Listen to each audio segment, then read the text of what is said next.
culture? Yeah, and Vietnamese like origin story. So on the call this morning with the Vietnamese students, we've been using the sutra where Avatamsaka, the Naga king, questions the Buddha about the Bodhisattva's conduct.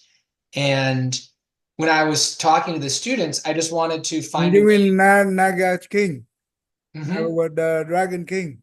Yes. Okay. And so I wanted to get a feel for like what was the cultural viewpoint from Vietnam on dragons. So I just did a quick search, like dragons in Vietnamese culture, and I learned this story that I think all Vietnamese children learn about the dragon and the mountain fairy Ah Ko and what is it, Long Lac, Ka Long Lac, that I forget the dragon's name, and how that the idea that all Vietnamese people are descendants of the children of this pairing of this dragon and this mountain fairy. Mm-hmm. Yeah, I thought that was so interesting. And then how they You got, mean the couple, right? yeah, The guy, the Dragon King and the fairy lady in the mountain, right? They were a couple, and the lady she gave birth to 108, right? yes. And Yeah. 108 come out 100 children, and that's what we believe that we come from there. Well, what's especially interesting is then they split, right? Half went with Yeah, to live yeah, in the forest and mountain, half lived by the ocean because they were different, like they couldn't live together, the right, right. fairy and the dragon. And does anyone talk about the North and the South division with respect to that story? Because Yeah, it's very interesting. when I was young, we learned about that. And is that like the common view in Vietnam that like the North and South You know what? division is somehow connected to that old ancient division? No, I don't think so. You know what? When Oh, I was young, we learned about that just like the story. yeah. But I don't know that they true. You know what I mean? When Well, we understand the Buddhism. Well, those fairy story, we cannot be able to prove it the evidence. Yeah. I think you mentioned this in your cosmology slides. Oh, I did. Because when we talk about the womb-born, the egg-born, Oh, yeah, yeah, yeah, and yeah, yeah, yeah, yeah, yeah, yeah, yeah. and Yeah, I related to that one, right? because I remember the name Locke, right? Because the Uh, dragon's name was like the à, lạc Dragon long King cơ, lạc long cơ, lạc Locke long với Longka. là âu cơ.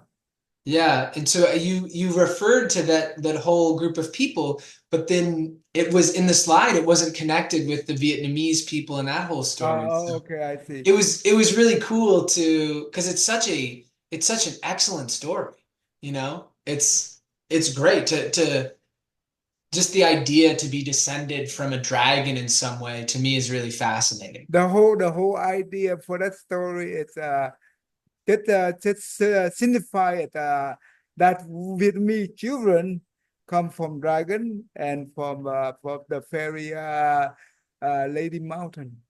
Yeah. I think it's cool. I think it's a very cool Oh story. yeah, of course, they're very cool. Yeah.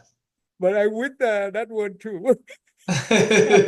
Yeah, you could fly and you could have, all that. But anyway, actually, in the human realm, they do have the eightborn as well. Mm, That is in the at the Buddha time, it will happen. mm, One of the I wish find that story. Really, it's very good story related to the eightborn during the mm, Buddha time. um, Today I talking about the I taught the Buddhist cosmology every Saturday for the kids from seventh grade up. And after we finished the Buddha realm, right? But I did not have time to talk about the Buddha land. That's how the Bodhisattva, when they practice Bodhisattva path to create the Buddha land, because if I focus too much on that, they will lose my interest mm, in study. You know what I mean? mhm, So done with that. So I go directly to the sixth path of reincarnation. mm. and I focus on to give them the overview of the 33 flame of existence. You know what is 33 flame, right? Yeah, the 33 those would be like from the hells and then the hungry, like all the different layers that someone could be in the heavens and To the formless, right? Mhm. But in the Theravada, they have only 31, but actually 33. Then I still not have a chance to go into that, but I give them the briefly to understand what is the reincarnation mean in the term of Buddhism view as well as science. And I told them that look at for the near death person, right? What doctor monitor based on what kind of monitoring they make the decision. They declare that this person is dead or not. So what do you think? Heart rate, respiratory rate, and if they're not breathing, their heart's not beating, okay, well they're dead. But if their heart is beating and they're breathing, well then they're going to look at brain activity if they're not responsive.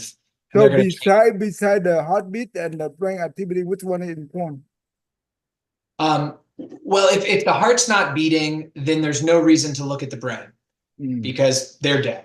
But if the heart is beating, then they need to look at the brain to see. But when the monitor they hook up to measure what?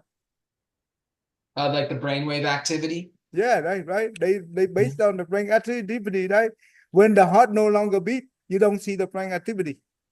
Is that Well, correct too?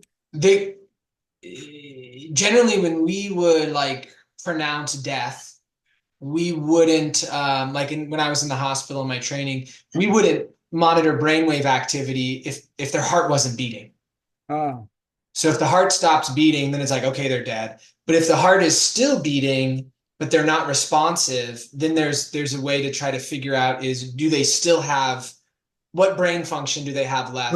But actually, most of the time when we go into the hospital, you see the ICU. They hook up the monitor. What kind of monitoring? What do they monitoring? They're monitoring heart rate, they're monitoring respiratory rate, they're monitoring blood oxygen saturation, so how much oxygen is in their blood, and they're monitoring blood pressure. They usually have like a full 6-lead EKG in the ICU, so you're not just seeing heart rate, you're seeing all of the different information from like different electrical perspectives of the heart. Okay, got it. So basically, even though they monitor the heart rate, right, heartbeat, but all those things well connected with the brain, right? Yeah, I mean, you could say lose the ability to talk, lose the ability to move, lose the ability to talk, move. So that's a lot, right? So, but your heart could still beat and you could still breathe because the brain stem, the lower part of the brain controls all of those automatic Right. functions, and then the upper part controls all these other, So basically, what I said, I told them that when we see something, right, the eye distinguish, okay, this is beautiful or not beautiful, or what, which one do the distinguish.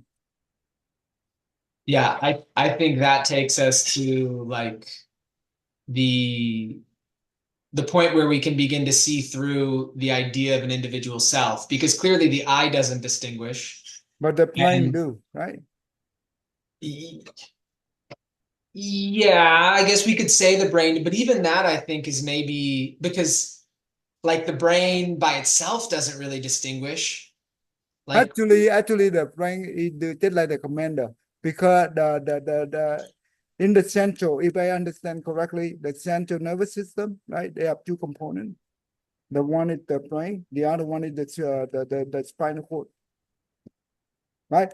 All the nerves it's connect to the brain, run along with the spinal cord. That all that nerves connect to the entire body. So the brain basically send all the signal to control the movement, the sensation, the the pain or whatever, the brain is the commander, the command controller, right? You know what? So I told the kid that if we see things that I do not know how to distinguish, basically the signal, the command come from the brain to tell the eye to distinguish. The same thing when we hear something, the ear do not know, but the brain is the one send the signal to the ear to distinguish, right? The same thing, the nose, the tongue, when we taste food, the same thing. The touch from the body. So basically, the brain is very important. So, and I say that well, even though the heartbeat, right? The heartbeat is the one they physically measure because they can see it physically. But actually, that heartbeat also comes from the signal from the brain. Don't you think? Yes, yes. So everything controlled by the brain. Yeah. But the heartbeat is physically, you can visually see it. That's why easy for the nurse or for the doctor to base on that. That's correct. But actually, when the brain is no longer function, that means everything else no function. Because the brain is the one control entire body. So I told them that the brain is just like every other organ, just like the liver, the heart, or the kidney or whatever, right? It's just like meat and bone. All the organ is also meat and bone, right? How come other organ cannot be able to distinguish, but the brain does? What makes the brain be able to distinguish? And you know what? My student, he said it, the consciousness, the flow of the consciousness is the one to distinguish it. Wow, that's good. That's really good. I say that not true. Because the brain is just like other organ. It's just meat and bone. But how come, I asked them, how come the stream of consciousness can flow into the living body, but not into the dead body? What the difference? You know, it seems like maybe it's kind of similar to like if you have a radio that's going to pick up a signal. You know, if you're going to pick up the signal, the radio has to have power to be able to like to play that, to turn it into music so you can play it. It seems kind of like the equipment is needed to for to ground the consciousness for some reason. Like why? I don't know. I don't know why. Okay, I give him a good example. I say that, let's say you have the very old laptop. Maybe some of the components inside the laptop, it's not well connected. It broken. Even though you plug in the power, do you think the electricity can be able to flow through and turn on your computer? No. No. But if you have a new laptop or the working laptop, not new, it's well connected, it's not broken. When you plug it in, the electricity be able to flow. Electricity is just like the consciousness. Mm-hmm.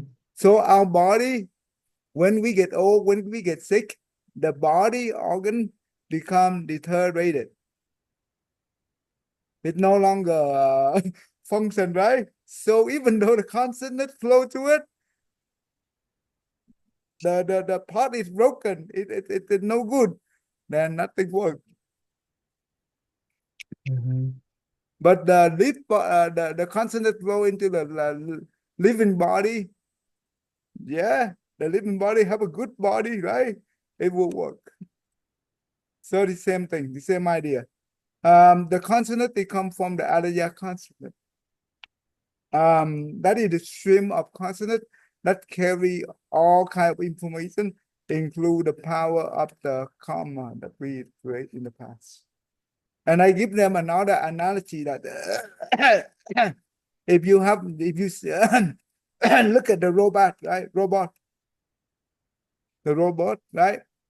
Mhm. The robot is just a piece of metal.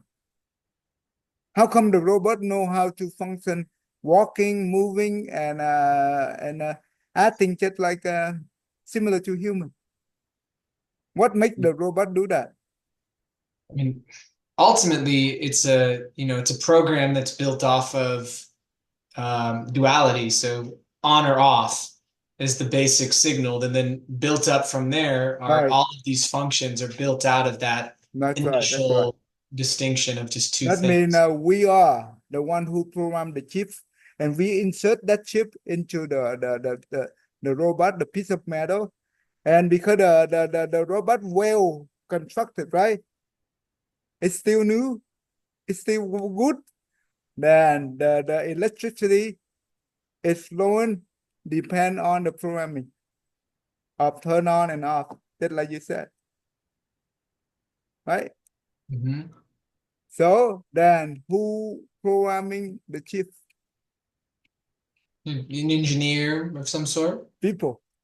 Mhm. People, that means the consonant of human, right? So is that the same thing that we look at the chip, it is the same thing with the consonant flowing? Hmm. Um, is the chip the same thing as consciousness flowing? I I don't I don't think so. I mean, I don't think a robot's experience would be the same like No, consciousness no, no, no, experiences. no, no, no, no, no, no. Oh, I'm not talking about the live oh, like an consonant. analogy. No, I'm not talking about the live consonant, but the Yeah. consonant in here, we are the one who program it. That means the programming is the consonant that we put it on. We pre-program. Hmm. For the That robot. that is the consonant is flowing. Hmm. Like the type of consciousness, because like Right. you have So the from animal consciousness, the human. pre-program consonant, right? Hmm. That flowing to the matter, make the matter work. Is that the same thing with the human? But we are the Mm, human. The, chip. the consonant Uh, is not pre-programmed, the but chip and the conscious. I don't know. I kind of feel like the chip would be more like the hardware associated with the matter of our brain, and that like consciousness, like consciousness is such a tricky thing to like say what it is because it's like the thing that perceives like all things are perceived in. So think it's about it, think about it, think yeah. about this. I was a developer. I'm a computer science, right? So basically, the programmer, the computer, the computer science, when they program things, they need data, huge data. We call it database, right? Mhm. And the database basically, we are the one who enter it, right? We Yeah, capture it one way or the other, yeah. enter it one way or the other. It's also the fixed consciousness, right? It's the fixed consciousness, the database. It's stable. I mean, it's what do you call? Um, I mean, stable, like that would make sense. It's not changing. it's It's not changing, right? yeah. But you can also get more input into it, right? But now you use that data, and we are the one who programming to use those data to make the data flow. So basically, the data is also, well, it's hard to say consonant, but the consonant make the data flow. But what I'm trying to say, using this an analogy, that like a human consonant, right? It's flowing. Hmm. Yeah. Yeah. Because like yeah, because the flow and the awareness of the flow, like that together is the consciousness. Like No, actually, consonant you don't. Sometimes people do not aware, right? The consonant also flow, and that's why we do things without mindful. yeah. I mean, on some level, I mean, like we're aware of something at that point. Like if we're distracted and we're not paying attention to one thing's happening, we're kind of aware of whatever we're distracted by. But maybe we can use the term of Of what? lynching, attachment. Oh, okay. Okay, attachment doesn't mean that always aware, right? We just attach to it.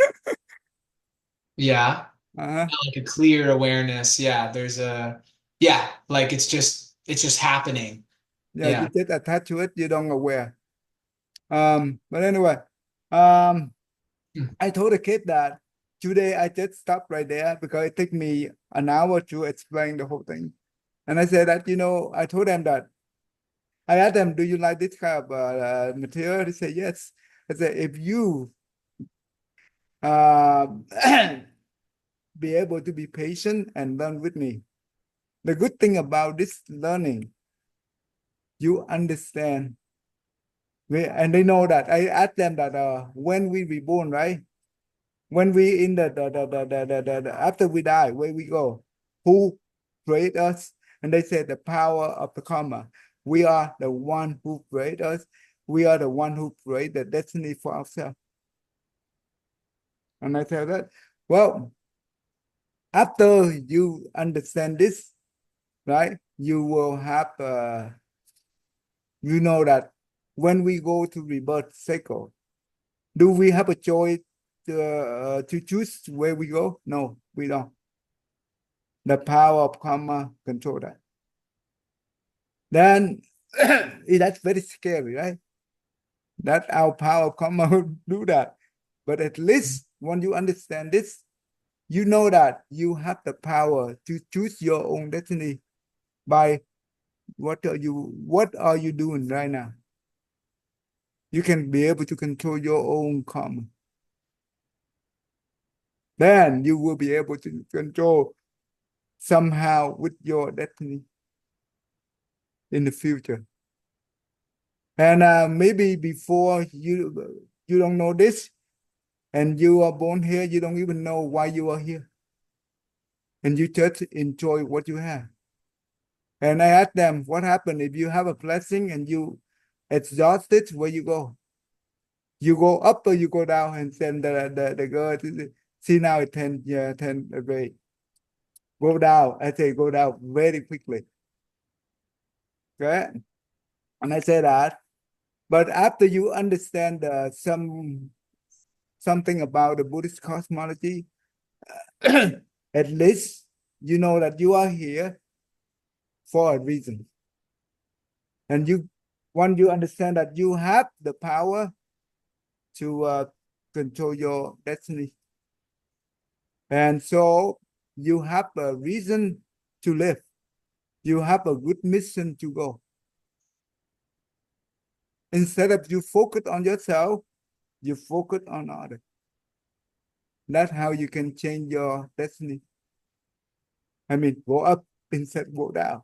If you focus on yourself too much, you go down instead of go up.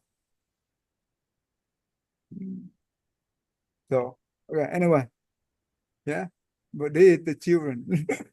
Mhm. I introduce to the children. But they are the one who have learned from me sometime. So it's not too bad for them. But it's very tough to introduce the whole thing, right? It will take time. Mhm. Okay, all right. Go ahead. Namo, fundamental teacher Shakyamuni Buddha. Namo, fundamental teacher Shakyamuni Buddha. Namo, fundamental teacher Shakyamuni Buddha. The unsurpassed, deep, profound, subtle, wonderful Dharma in 100,000,000,000 eons is difficult to encounter. Now that I have come to receive and hold it within my sight and hearing, I vow to fathom the thus come one's true and actual meaning. Okay, good, good. We go to here. Last week we learned about this, right? But But instead of we go here, I think we learn about the belief, the treasure, the 10 inexhaustible treasure. And you learn, you remember that we learn about these are the 10, right? Okay, where are the 10? Okay, here, 10 here. Belief, 3 sets, shame, remorse, learning, hearing, wisdom, mindfulness, upholding,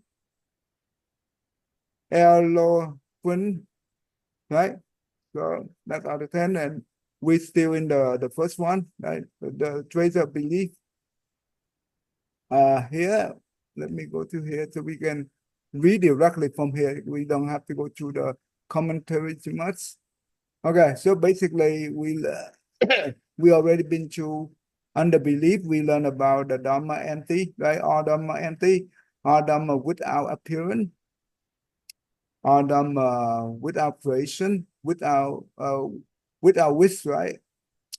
Without distinction, without reliance, not Dharma are not be able to measure. We cannot measure the Dharma, and and all Dharma the unsurpassed. And they believe that all Dharma are difficult to transcend, and they believe that all Dharma are without production. So, but we also understand the empty. It's the concept of no true self, right? Right. And we just learn about today. We just talk about the stream of consciousness, right? The Ariya consciousness is just the stream of consciousness.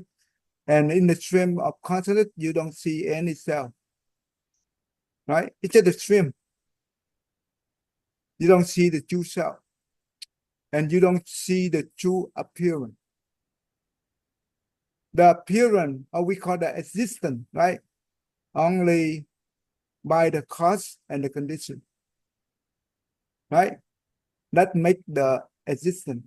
But when the cause and the condition gone, they come to extinction. But actually, there is no existence, or we call birth. There is no extinction, we call death. It's just the concept, the stream of consciousness. Just like I teach the kids today, but I did not walk into this the profound concept. I just say that, okay, the dead body, right? The flow of consciousness, it doesn't work for the dead body. But for the living body, it's working. So when the cause and the condition is there, then you see it's working. But when the condition and the cause is no more there, extinction. That means it's dead. But it's not really dead. Let's go back to the stream of consciousness, right? Now we we go all the way to here. The reason why the Buddha teaching about this relate to the treasure of belief. You know why? The reason the Buddha, it's to help the assembly understand the Bodhisattvas. Nowadays, in most religion, right, the people believe about their faith based on what? There's a story that they believe because maybe their parents, they grew up in the family, and so culturally they're told to believe No, I it. mean in the religion, right? Oh, faith, Right? ultimately. Yeah. Well, but they are based on what you have a strong faith into their religion. What would be the cause of a strong faith? No, basically, that each religion, I think in general, most religion, right? They believe in God, right? I mean, all the major ones nowadays, yeah. Right? They believe in God at the faith, right? And that's how they have a strong faith, right? That is the same thing what we call treasury of belief, right? in the same term, right? But different context. Hmm. Does it make sense? Yes. Yes. Yeah. I don't think it's the same thing. No, they are not the same thing. Of course, they Yeah. are not the I thought same. you were asking if, because I didn't think you thought it was the same thing either. They are not the same thing, but I'm talking about the way each religion, they have a different faith. They Yeah. based on whatever the context they have. But the reason the Buddha teaching this under the belief or the faith, right? That means Dharma are empty. No true appearance, no creation. This already reject, deny the creator. Hmm. Does that make sense? Yes. This gives us the right view, the right view, and the right belief. This is informed. If we don't have this kind of teaching, we don't know which one is the right belief, or which one is the right view, and which one is the wrong view. Does that make sense? Yeah. Hmm. Hmm. And also, the good thing about this is the whole idea of this teaching is the Buddha said that even though, right, thing is empty, the whole idea is no lynching. Just like the Bodhisattva, right? In this sutra, in this uh, flower adornment sutra, the Buddha already distinguished between the two different views of Theravada and the Mahayana.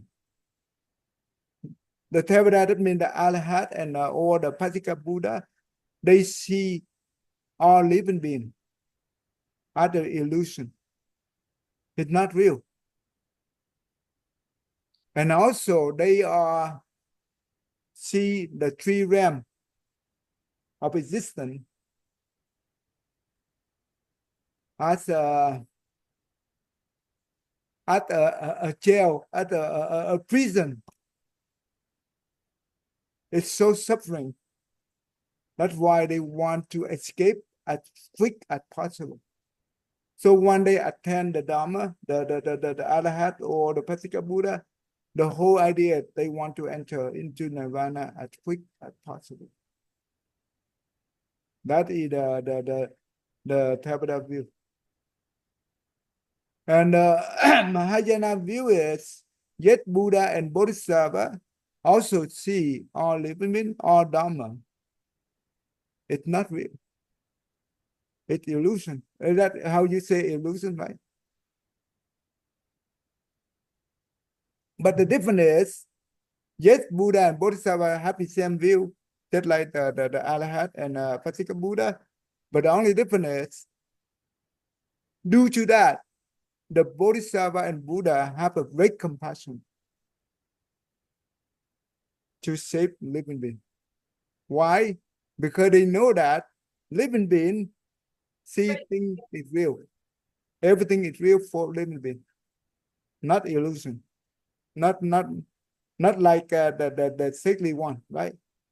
Not like the enlightened one. The unenlightened one, right? The unenlightened one, that means the common people like us, the one who's still in the death and rebirth cycle. We see everything is real. Therefore, we suffer. And the Bodhisattva and the Buddha have a great compassion to help us to see things real as unreal. That means bring us from the ignorant to the wisdom one. Bring us from the unenlightened to the enlightened. That makes sense? This is the big difference between the Theravada and the Mahayana. Therefore, in the Theravada, they have no motivation to generate the bodhicitta. But Mahayana, we do. That is the motivation of the bodhicitta. And that's why, in order to practice Even though we have the bodhicitta, but if we don't have the Dharma and vow, we cannot practice the Bodhisattva path. So this teaching here, or this thing here, is to build a foundation for us to have the right mindset. That's why the belief is the first one. So we can walk on the right path. Does that make sense? Mm-hmm. If we don't have this one, just like we don't have the right view, then of course our belief is become very vulnerable, right? Very second, right? Because when we hear something is different from what we have not learned, we will be second. We will be our mind will be tremble, will be moved. But when you understand this, nothing can change us. Nothing can move us. This is important. That's why the Buddha, in the belief, the Buddha start out all Dhamma, all empty. All Dhamma without appearance. Because usually we attach on appearance, then we have belief. Just like we attach to the Buddha hallmark, right? The 32 hallmark of the Buddha. We say that, oh, I have a faith in Buddha because of those. That's what the Buddha don't want. Because you know why? You know why the Buddha don't want us to attach on his appearance? Because we miss the true teaching, that the emptiness of form. And so it's an attachment to a particular form, and then we can be fooled if we're attached to a particular form. Who would fool us? The demons. The Mara, right? Yes. The Mara can be able to appear as the Buddha. They can transform into the Buddha form. No problem. They can do that. And how do we know this is the true Buddha? This is not the true Buddha.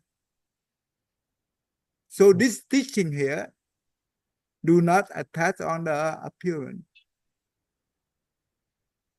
If we do, we in trouble. Okay. Okay, anyway, let's move on. And the Buddha, the Bodhisattva can accord to all Dharma. That means they will come with the condition. They go along with all the conditions, right? According to the Dharma, that means they are no according to the Buddha teaching, right? And after they give way to the pure belief, when they hear all the Buddha are inconceivable, are inconceivable. Oh, what is the meaning of the inconceivable? That means you cannot. What is the definition of this thing? You can't form a concept of it. You can't conceive, like you can't even imagine. I cannot imagine. Yeah, so far beyond what you could imagine. So that means the follow the Buddha teaching. After that, they ride with the pure belief. Even though when they hear the Buddha teaching, it's unimaginable. That means it's very tough, very profound. Their mind are not afraid. They have a strong faith into the Buddha teaching, as long as it accords to the Dharma.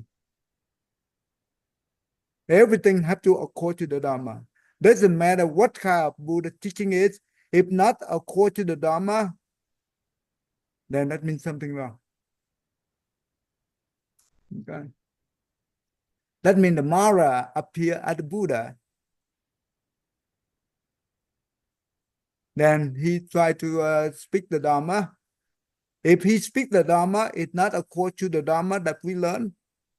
And we know this Buddha is not the Buddha. It's something wrong. Yeah. But when we hear the Buddha, the Dharma, it's so profound, it's unbelievable, unimaginable, right? We still not afraid of it. When we hear the Buddha, all the Buddha are inconceivable, that means unimaginable. That means all the sacrifice of the Buddha that done for the benefit of the living being, we are not afraid of it. But instead of afraid, we have a strong motivation, a strong encouragement. When we hear the realm of living being unmatchable, that means it's so many. That means if we have to practice the Bodhisattva path, we have to rescue that many. Even though we hear by the big number, it's not moving our mind. Does it make sense? Yeah. Mm-hmm. And we are not afraid. When we hear the realm of empty space, inconceivable, that means the formless realm, right? Their mind are not afraid. When they hear that the realm of Nirvana is unmatchable, their mind are not afraid. Because why? They do not attach to it. Because whenever they do not have any wish or longing to attain those things. But it has contradict with the Buddhist teaching. We need to wish to have attained certain things.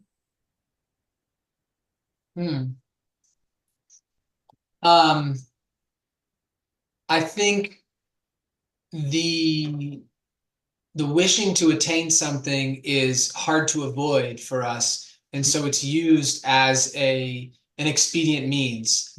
But then pretty early on, once we start learning the Mahayana, if we hear, the Heart Sutra, well, we're told pretty clearly that that attainment itself is emptiness. And so it's this interesting dynamic where we look to attain the state of non-attainment. So then that means, then why do we practice for the non-attainment? Well, I think because our minds are active, and so we're going to be living in delusion and kind of spinning the wheel of confusion if we don't practice. And if we recognize that the things that cause us to spin the wheel of confusion, that they are all empty, then we can let our minds begin to relax, and we can look to experience the nature of things as they are without the need to grasp at them or think about them, but rather to just let that thinking mind settle down and just directly be aware of what is. So it's not that we need to attain something, it's that we need to see clearly. And we can't see clearly so long as we have all of this confusing thought going on. Right. And because we're so used to thinking, it's hard for us to not. So the practice is all about helping us let go of that. This is the good thing, that when you learn about the 50 demon state in that Sugan Rama, this is very important. If a meditator, right? If he have any kind of wonder thought come up, as long as he have any kind of attachment, that means from emptiness into non-emptiness, and that will hinder his spiritual practice. Why? Mara waiting for him to have a wonder thought, so the Mara can destroy him. That's why the Buddha said that emptiness in this case is no lynching on any kind of the state of the mind arise. Yet when it arises, you acknowledge, you are aware of it. Do not lynching on it. There's nothing wrong to aware. But as long as we don't lynching on it, that is a good state. But when we lynching on it, the emptiness become not empty. And that is the big hinder for the spiritual growth. And that is the marrow. That means he aware of you, of us, and he will destroy us. So this kind of teaching is so important. It doesn't mean that we should not have a mind of attainment. No. Attainment, that means after you understand the Buddha Dharma, you have a very clear map, right? You know where to go. Then you just go. As long as you follow the map, you're okay. They will get you where you want to go.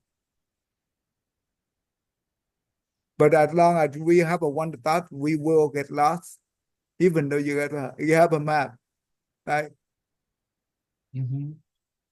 Okay, let's go through this. So it doesn't mean that we don't wish. We have the map by understanding the Dharma. We just follow the Dharma and we just go, and that's it. Okay. All right. When they hear about the past, the future, the present, it relates to the time. When we have the time concept, that is also the hinder of the spiritual growth. Why we should not lynching on the time? Well, time is very much a creation of our thinking. And it's useful for a lot of stuff, like, oh, I want to meet you at this time, or we have this much time to do this. So it's useful for like making things happen in the world, but it's not useful for truth. Like, it's not useful for enlightenment. Time just is an illusion. The whole idea that when we have any kind of lynching on the time, that will cause us to retreat from our practice. Why? For example, when we deal with the very stupid person, right? Very stupid. It's very tough to deal with him. And we try our best to use the loving kindness and compassion to help him. And you know what? It would be very long. Maybe 10 years, 20 years, 30 years, or maybe one lifetime, or even 2 lifetimes, or 3 lifetimes. But when we're lynching on the time, do you think we have the courage to go? No. I don't think so. We're already afraid. I think you're saying I think you mean clinging when you're saying lynching. I think you mean clinging. Clinging. Okay, yeah. Because people listening, I thought I would just leave it alone, but for the people listening, I thought maybe I could, share it with you. Good, that's good. Attachment, right? Yeah. Any attachment to the time that will cause us to have a retreat, withdraw from our practice, and that's very harmful. So, but the good thing about do not attach on the time is when things come, that means when the condition right for us, either good or bad, doesn't matter. We try our best to turn into good, right? And just do it with our thinking about the time. Just as long as we make sure we take care of the business. How long that business can we be able to accomplish? It's okay, doesn't matter. As long as we just do it, we continue to do it until we fulfill.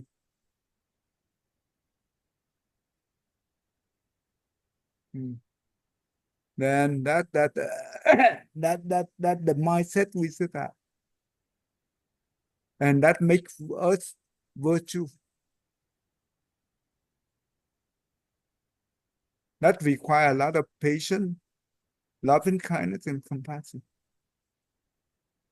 And we should thank you them for provide a condition, environment, situation for us to practice. Even though we don't ask for it, of course, no one asks for the bad thing, right? But when the bad thing comes, can we run away from it? No, we cannot run away. Then should we complain? No, we cannot complain. Even though you complain, does that help? No, that doesn't help. It makes things worse. Better accept it and move on. Not the mindset we should have. Easy? No, it's not easy. We have to admit that. It's not easy to do it, but doesn't matter as long as we understand the Buddha. How much you understand, you can do as much as you know. And we also asking which the Buddha and Bodhisattva will be on our path.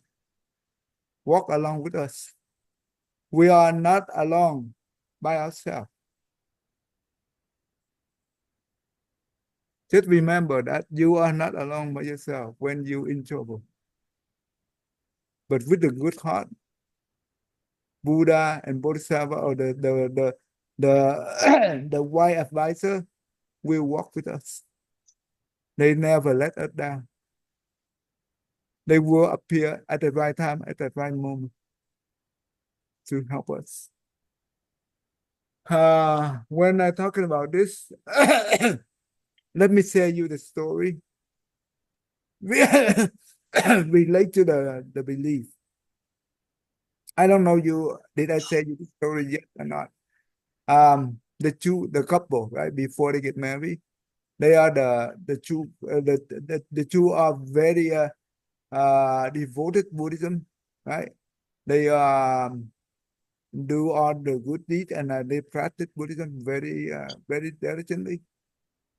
And later on, they know they came to the same temple. They know it. And they get together and they marry. And they become couple. And after they marry, for some time, then the wife she got pregnant, and the wife and the husband said that okay, we wish to have a child, a good one.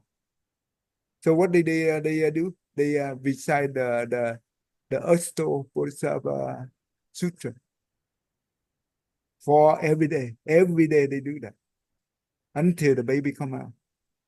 And you know what? Did I tell you? Did I tell you this story? Oh, okay, good. That's good. So since the day that she have, she knows that she are pregnant, and every day the baby, the unborn baby, give her a hard time, kick here and there, even though both them recite the sutra very diligently. But the only one thing is, while they were reciting the sutra, the baby doesn't make any trouble. That's a good thing. Beside that, the baby cost them, the wife, the mom, so very troublesome. Okay, very troublesome. And yet the mom go to the doctor for the checkup, and the healthy of the baby is good. Just before the night of delivery, the doctor saw the help of the unborn. It's still a good sign.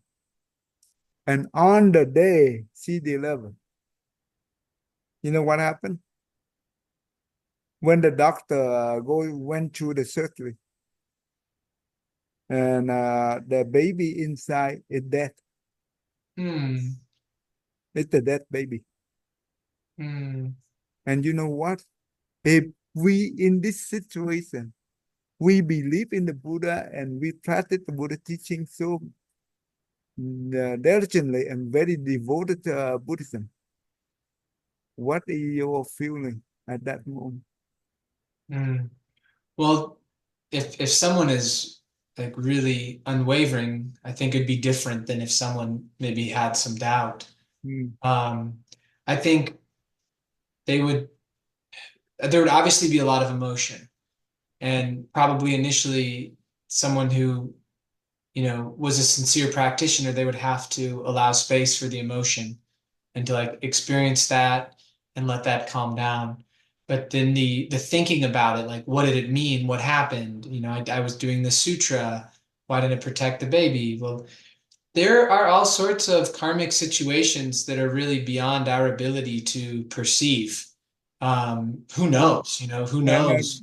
remember, in the sutra, the Unsurpassed Bodhisattva Sutra also say that if we have the pregnant about to give birth, we should recite and do all the good deeds. Recite this sutra, right? You will Mhm. have a healthy baby and very uh, uh bright baby, right? It Mhm. looks awesome, right? Now it turned out to be totally opposite. And it's very tough for common people like us, even though we are devoted, to still have a strong faith on the Buddhism. And you know what? At that moment, the friend of the couple, he saw that because he was at the hospital. They are very close friends. And he afraid this couple will lose faith of Buddhism. And you know what? The first thing he did, he called the Venerable Master that at the temple that where they always come to that temple. And when he called the Venerable Master, the first thing the Venerable Master, before this, the friend of them saying anything, the Venerable Master congratulate the couple, congratulate them.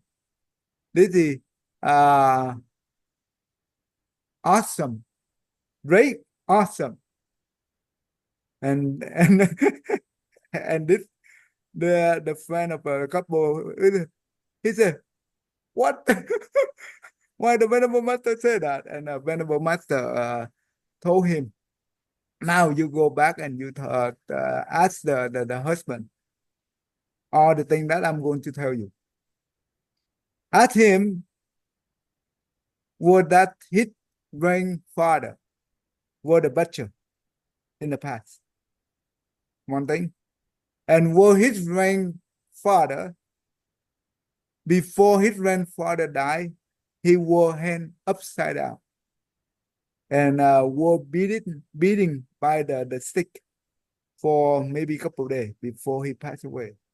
The reason for beating him, because the grandfather need the beating to reduce the suffering. And before that, for the near death, the grandfather acted like the pig. Ask the husband, that means the grandson right now. Is that true? One thing. And I also asked the husband about that his uncle and his aunt on the father side, most of them died abnormal. I mean, very heavy sickness condition. Is that true? And now this baby inside the wife, right, is the one we call the debt collector of the grandfather. Want to revenge the grandfather, but now the grandfather long gone. He want to harm the generation of that grandfather.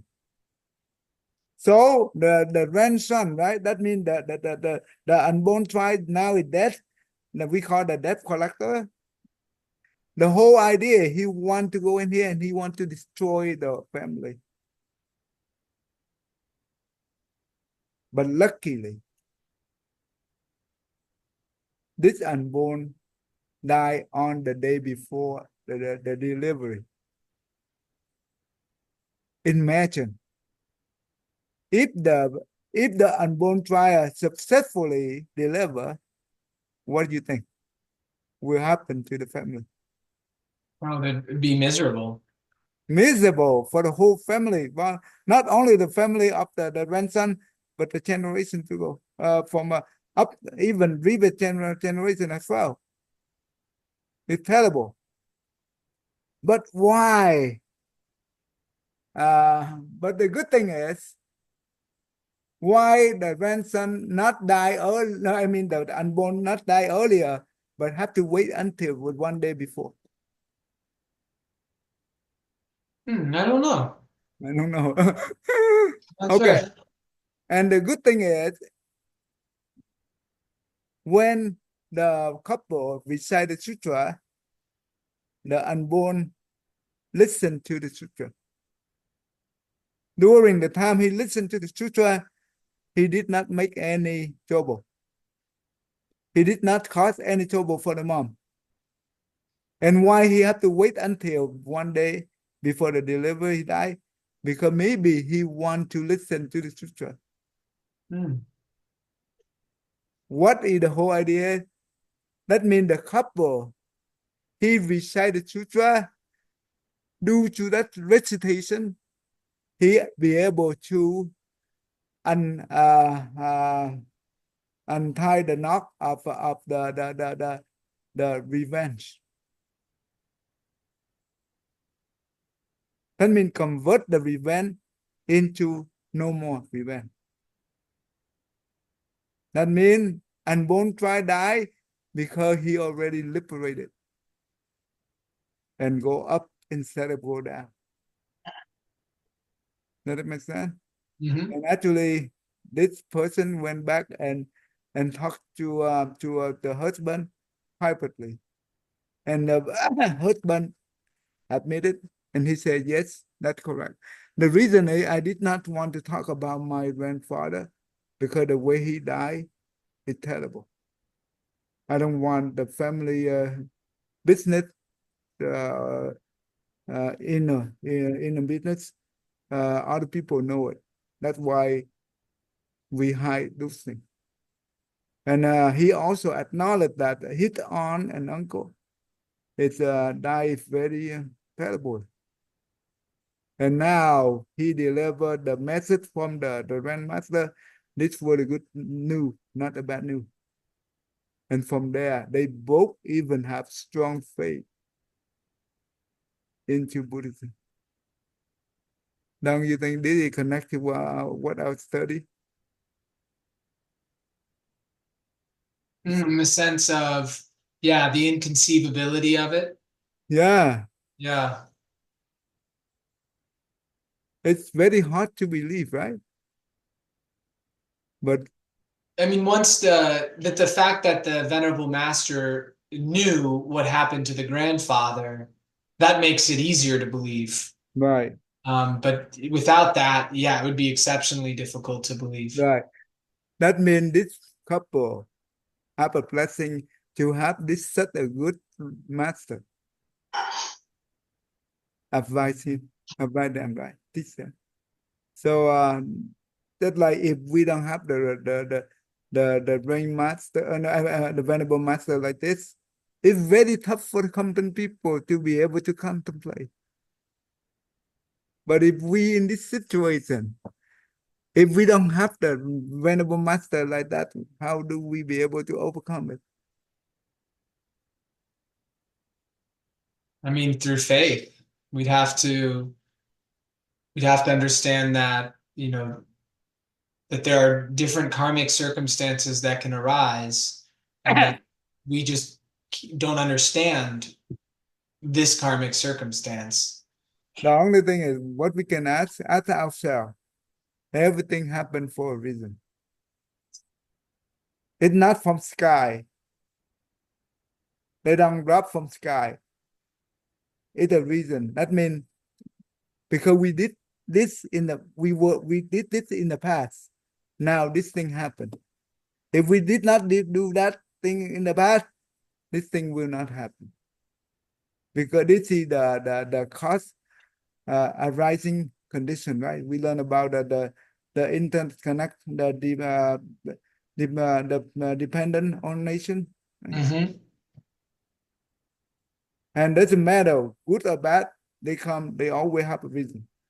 And we accept it and we move on without doubt. It's very tough to have without doubt until we have a very good understanding of the Dharma and we have a full faith in the Buddha teaching, then that helps us to eliminate the doubt. Okay. Okay, let's stop right here. So, well, today it helped us, even though we devoted, sometimes things bad happen to us because we did good and bad thing. Maybe a lot of bad thing we did in the past, we don't know. But when the condition right for the cause to be produced as a result, we only know at that time. And we try the best to make the bad result, the bad cause turn into the bad result by provide a good condition. That's the only thing we can hope. But when turn out to be bad, we accept it, we move on. Maybe because we did not try hard enough. It's like Mahamoggallana, right? His death is very terrible, was very terrible. Yeah. Okay, go ahead. May every living being, our minds as one and radiant with light, share the fruits of peace with hearts of goodness, luminous and bright. If people hear and see how hands and hearts can find in giving unity, may their minds awake to great compassion, wisdom, and to joy. May kindness find reward. May all who sorrow leave their grief and pain. May this boundless light break the darkness of their endless night. Because our hearts are one, this world of pain turns into paradise. May all become compassionate and wise. May all become compassionate and wise. Thank you. Thank you. I'll see you tomorrow. Yes, see you tomorrow. Thank you.